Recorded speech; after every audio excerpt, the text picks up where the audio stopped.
Mais c'est ça. voilà pourquoi je trouve quand même assez génial pour un homme comme toi de mettre sur pied une école de formation en leadership familial, leadership parental. C'est-à-dire, au moins une fois dans la vie, il y a quelqu'un qui s'est souvenu qu'il devrait avoir une école pour former des personnes à être des couples, pour former des personnes à être des parents. Euh, Parle-nous de cette formation un tout petit peu.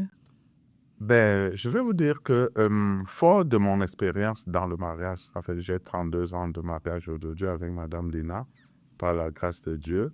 Fort de cela et fort des constats que j'ai faits dans le vécu quotidien, fort, n'est-ce pas, des dérives au niveau des familles qu'on rencontre tous les jours et ça prend des proportions déjà très élevées. Ben, moi, je suis allé prendre une formation moi-même, une formation livresque, ajouter là, ça, je l'ai fait à travers des coachs certifiés, à travers une grande école également de formation en France. Je suis allé prendre ces diplômes-là. C'est vrai que ce n'est pas le diplôme qui enseigne, c'est aussi le vécu qui enseigne. C'est surtout les C'est vécus. surtout le vécu.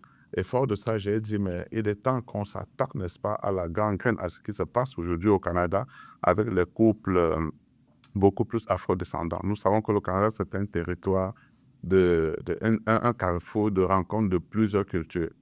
Et le choc culturel, une fois sur le territoire canadien, n'est pas toujours ça. Lorsque deux personnes, peut-être d'origine, de cultures diverses, se rencontrent, se mettent ensemble, ou bien même lorsque deux personnes, mari et femme, viennent de leur pays, quand ils arrivent au Canada, le nouveau contexte de vie fait en sorte que tout ne s'arrive pas toujours comme ça a été le cas dans leur pays d'origine.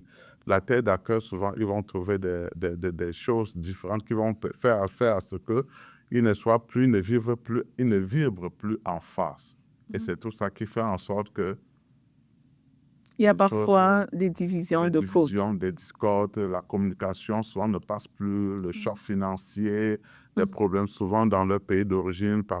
C'était lui le pourvoyeur, arrivé sur un territoire d'équité, d'égalité comme le Canada. Souvent, quand c'est la femme qui prend le dessus, ça cause des frustrations au papa. Et c'est comme ça qu'au fur et à mesure que le temps passe, la communication, le dialogue ne passe plus comme avant et tout commence à sombrer. Ça m'apporte juste une idée, c'est que des fois, les personnes ont voyagé, mais le couple n'a pas voyagé. Bon, on est ici, on a voyagé comme personne, on a pris l'avion, on a fait voyager les bagages, mais on n'a pas voyagé le couple culturellement parlant. Donc, on est resté très ancré dans une quelconque culture d'ailleurs, et étant dans un territoire où les codes ne sont pas nécessairement les mêmes et il peut y avoir justement des frustrations qui vont naître ce qu'on voit à tous les jours.